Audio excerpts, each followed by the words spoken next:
Hello everyone, my name is Alexey Glukarev, and on today's video we're going to talk about how to grow in your career and how to better show yourself in the performance cycle. And what does performance cycle means for the big tech companies like Google, Amazon, Meta, whenever. During my career I had a lot of mentee and almost all of them got promoted to the next level, so I know what I'm talking about. So let's start with the plan for this session. So we'll talk about the levels, what levels means for the big tech companies, what's the difference between those levels, and have to go from level to level. Let's talk about the career expectation for each levels and what your company or team expect from you for each level. Deep dive in the performance cycle, what does it mean for your promotion, have to grow using those performance cycle in your company. Let's talk about some routines that you have done and you usually do for the performance cycle. It's like self-reflection and collect peers feedback. So let's start with levels. So this the website that you probably saw a lot of times, it's level FYI. So on this site you can see different salaries for different companies and also for different levels for each companies. The name of those levels can be different from the company to company, and numbering can start from 1 or from 3. So in this session we will talk about the standard one, like starting from the level 3, like a junior, kind of junior engineer. It's applicable for Google, Facebook, on the Amazon and you know, Apple. It can be different, started with different numbers, but in this table you can see, compare what does it mean for each company, the salary range, and the same for expectations. So speaking about expectation for different levels, so first of all let's talk about the scope. What the company expect your scope of work for each level. If you L3 or basically just join the company, maybe you recently graduated from university or college, and it's like your first work, or you're basically junior engineer, so you're going to work on the task. Your manager or maybe some senior engineer will give you some task and you're working on it. That's it. If you grow and if you join a kind of middle L4, so you start work as a feature or some piece of some project, or maybe it can be even small projects, but it's like small amount of work, not the whole project. But if you go to more seniority level, you start to work on the project itself. So the big project, you start to lead them, but about the leading and all similar things we will talk a bit later in the following slides. So yeah, for L5 it's definitely projects. And for L6, which is like staff level, you start to work on some initiative, big initiatives that related to for the whole company, maybe organization or department, maybe it's like multiple team projects. Anyway, it's like big things. So for execution for those projects can be also different from level to level. So for L3, you just receive your task from your manager or senior engineer, as I said before, and you can do and work on it, and you have to be like independent for a couple of days. You just work on the task, that's it, and take the next one. For L4 you start to be more independent, so you can plan your sprint or at least couple of weeks in advance and work on it. So you started to work on the small projects, maybe some piece of bigger projects, but not lead them. But on the other hand, you can also kind of lead the small ones. So you execute the project features or some piece of the projects. For L5, you definitely started to drive the projects and you started to work independently for up to a month. You plan your work for a couple of sprints if you have like 2-week sprints, and you start to execute, say, and plan the work for L4 engineers, what they need to do, what part of the projects of your project they have to be done, so plan ahead. So yeah, let's work on the whole project, maybe with cross-functional team as well. For L6 and upper, so it's about the leading major initiative or multi-team projects. So it's like a bigger impact, a bigger project, bigger work. So you have to work independently for like a significant amount of time. And on this level you start to actually, on level 5 and level 6 you define the scope for the other engineers. For L5 you define the scope for L4 and like for particular projects. For L6 you start to think about the scope in advance for next half, maybe next year, like long-term goals. Maybe think about some metrics that you can improve and group some projects that work on the similar metrics and help to deliver them. Then let's talk about the planning horizon, like how long, how far you can see your horizon on different levels. So for L3 you just, it's one sprint or 1 week, whenever you know what you will do like right now and maybe in a couple of days, and that's it. For L4 it's up to a couple of months, so you know what your team is going to do and you know what piece of the work you will take, so maybe some piece of the project, as I said before. So at least you have like more or less knowledge about the scope for the whole team, and you can plan your work in advance for like a month at least. For L5 it's up to a quarter, so you participate in road mapping for the next quarter, maybe the whole half of the year, and you know and plan, and any time of the day expect of if something terrible happened, you know that today I work on this project, in the months I will work on the other one, and so on and so forth. So you know what you actually plan to do and what the other plan to do, the whole team plan to do for this quarter. And you also help L5, L4 and L3 to plan their work as well. For L6 it's even more, you start work on the long-term goals for the whole company, maybe up to a year or a couple of years. That's not achievable actually for L5.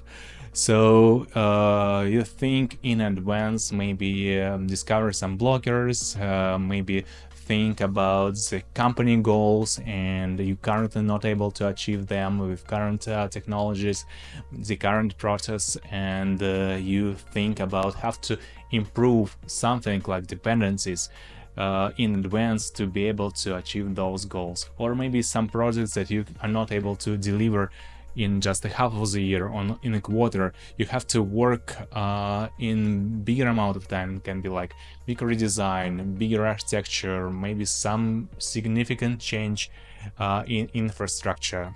So which can take like a lot of time. So it's definitely scope for L6 engineers, and L6 and L7 and etc. can think about the bigger amount of time, the longer period of time. So as far as we all engineers, so let's think about engineering aspect of our work. So for L3 work, it's like working on the task, we just follow the best practice, but the most important thing from L3 is that you have to learn as fast as you can. So the most and the main expectation for you on L3 level, it's like you will grow to L4 as soon as possible. For L4 you work on the project, lead smaller ones, as I said before. You can start some experimentation if your company support A/B testing or any kind of testing and experimentation. So you start and work on this, and on this level you start to think about the code base, how to improve it, how to work with tech debt, how to make it more scalable, think about next level L5, and have to make your team more efficient. Like think about the team, think about the code base. And all L5 it's even more. You start to drive the whole projects. You start to think about the code base, like improve scalability, reliability, and performance, everything that relates to your code base. So let's think about it, and also think about the team, and have to make your team work better, to boost your team performance. For L6, you have to lead the team or drive the projects, maybe multiple projects, the projects that relate to multiple teams. It can be complex projects, also specialized in a specific area. And like it's one piece. The second piece of L6, the staff engineer, that you can still can write code, but you are the only one who quite experienced in such area. It's more applicable for infrastructure developers who develop some tools or infrastructure architecture for the others, like 10,000 engineers. Yeah, you can write code that no one else can write. So it's also one of the options for the L6 engineering, and one of the expectations from engineering excellence. And for sure, we all about communication. You have to write the code, but all the teams, all the projects haven't been done without communications, and it can be different. For L3, like it's smooth communication across your team. You have to collaborate between all of you, unblock yourself, help you achieve and done your tasks. That basically it.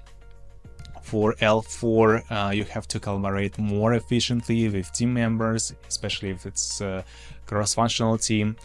Maybe you also start to show yourself and improve some team meetings that you participate on. You start to drive meetings, you try to drive some projects. If you're a mentor or a more senior engineer, help you with this and allow you to do so.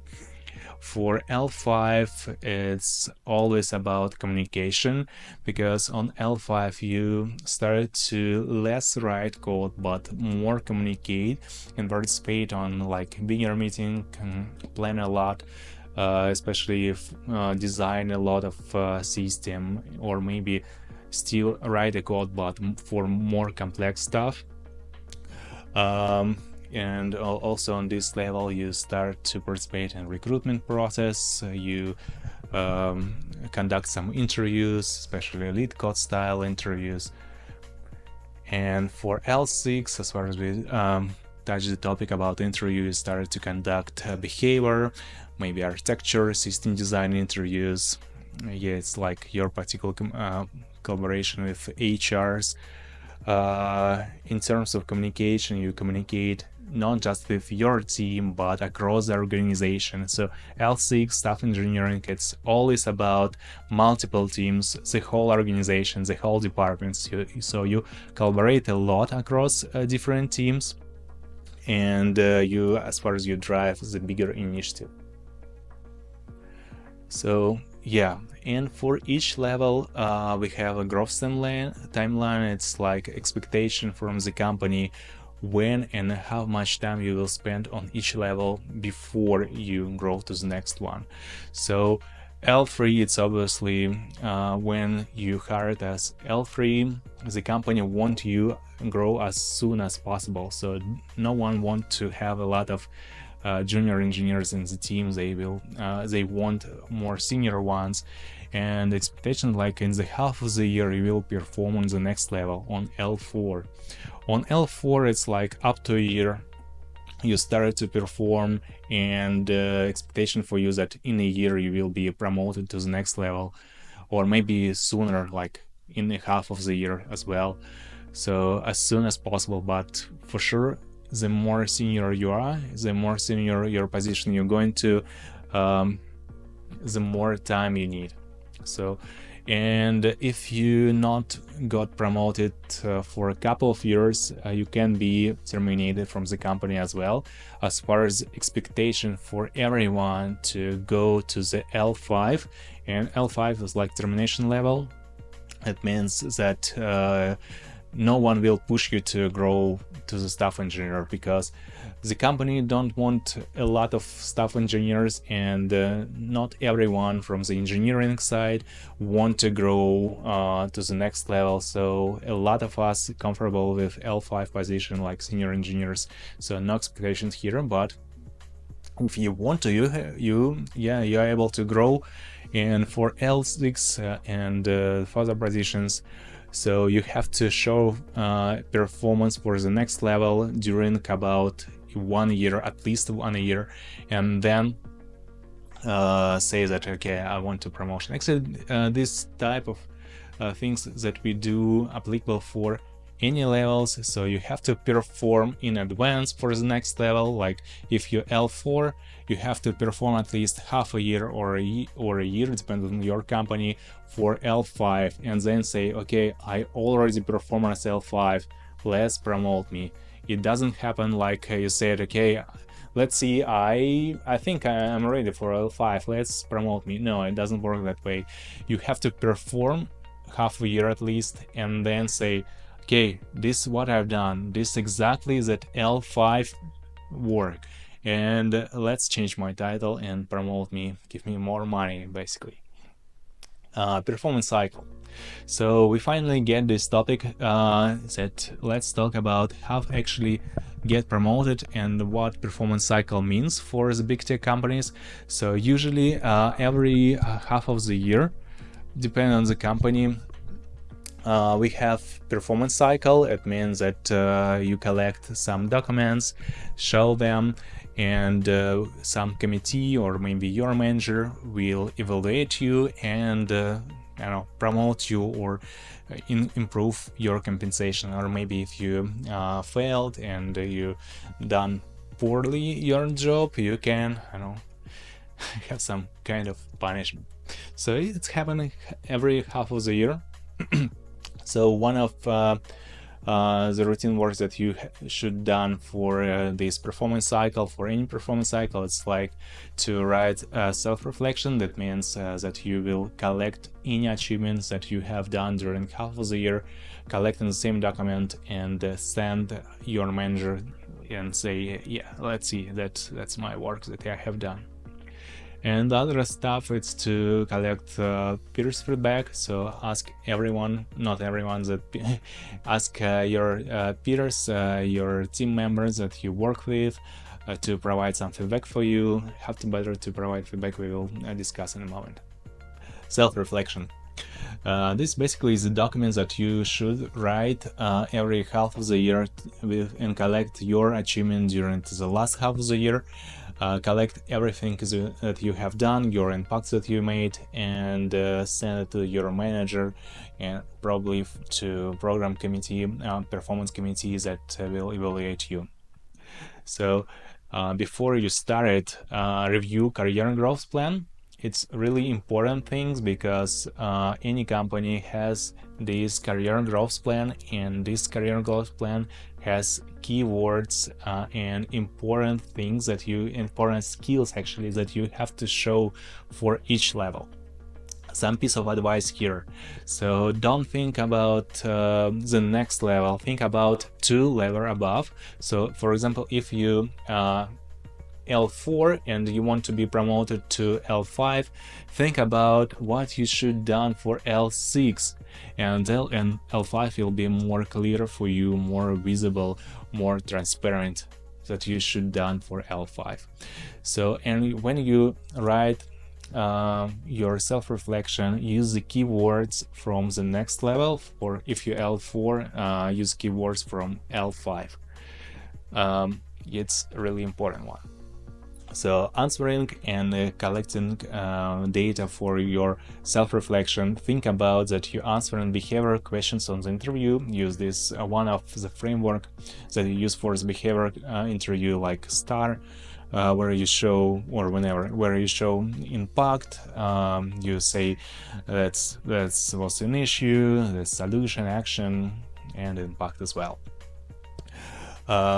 So list all the keywords. So basically self-reflection and the whole promotion in your company, it's like if you meet all the key points, all the check. It's basically a checklist for each level. If you meet all these expectations for each level, you will be promoted. So, and in your career growth plan, you can see all the expectations for each levels in all the names for each expectation. For example, you can find something like all-in-one ownership, or improve or impact the roadmap for your team. Use exactly this word, like impact your team roadmap. All-in-one ownership, or whenever you see in the documentation, or even if you can talk with your manager or your skip manager and heard from them particular keywords that about expectation for the next level. Use exactly those keywords. It will help the promo committee or your manager to evaluate you. They just see those words, make those checks in the checklist, and you basically achieve this level. So it's like very important things that you have to keep in mind. Use the same terminology that your company use in growth plan. Create some structure for self-reflections. It's like a spread. You probably also have these blocks in growth plan as well. It's usually ownership, collaboration, technical excellence. It can be named differently from the company to company, but show almost the same set of skills for each of the group.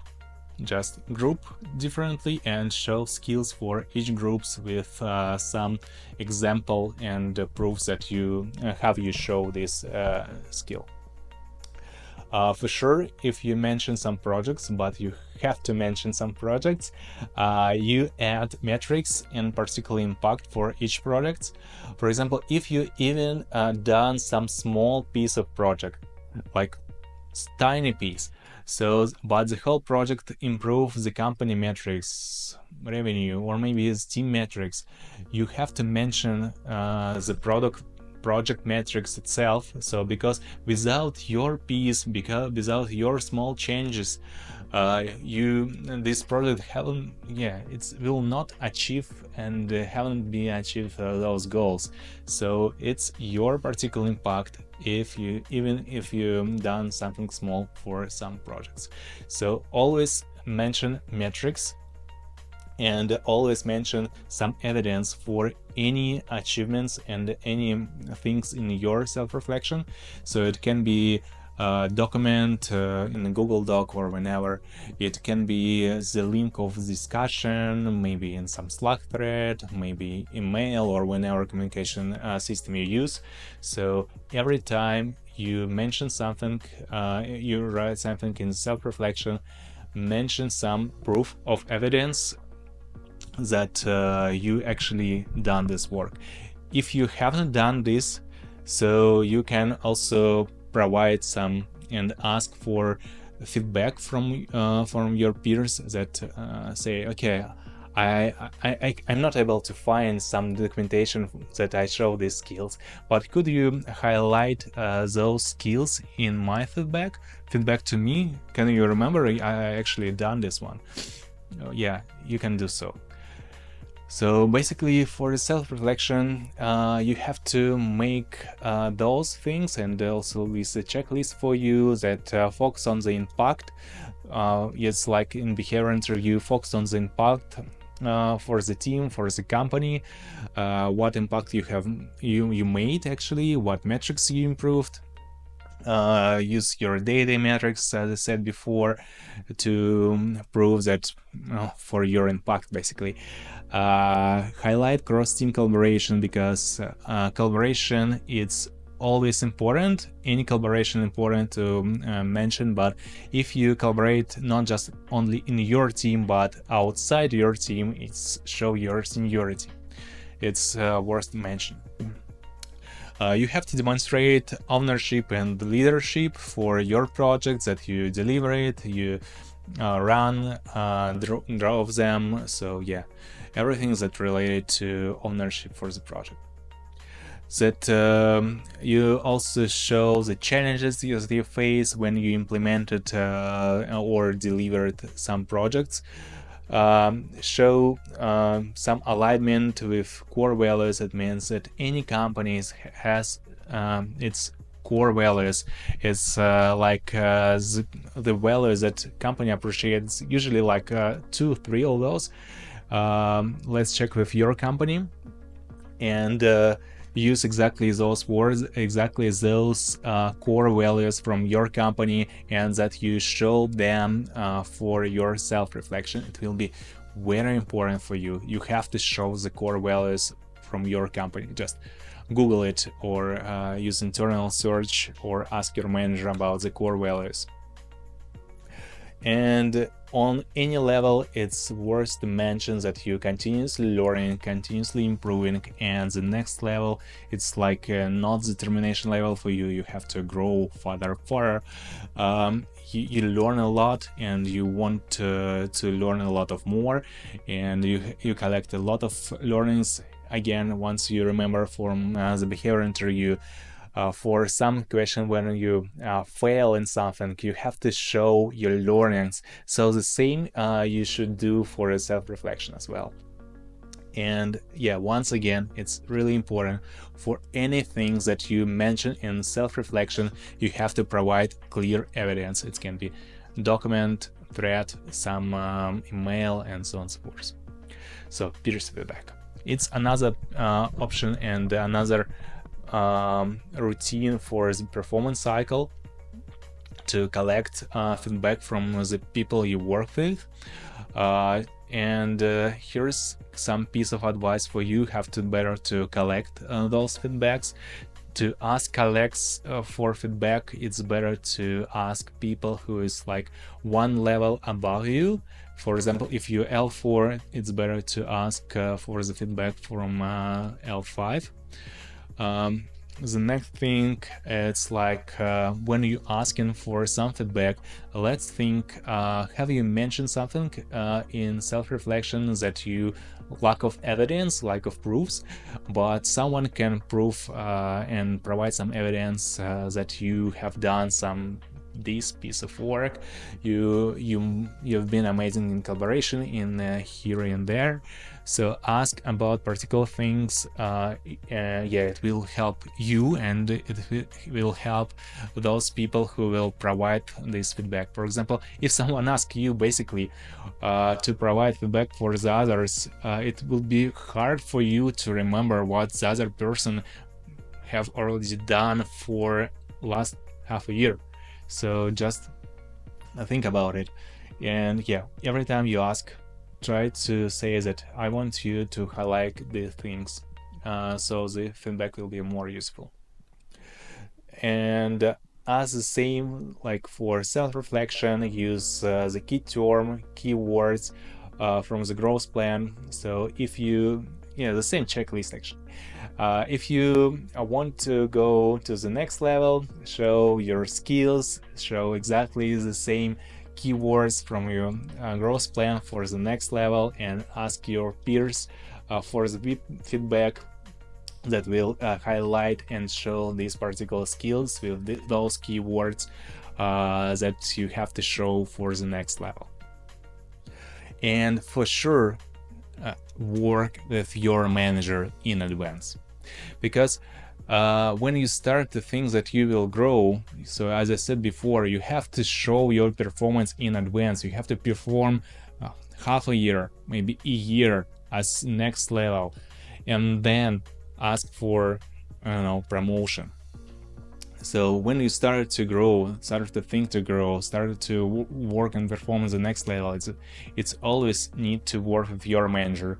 And if you grow to, I don't know, staff engineer, it's even also worth to have a discussion with your skip manager and discuss that you want to grow to staff level. Maybe your team doesn't have some product for the staff, and you need some help from the skip manager to find some opportunities.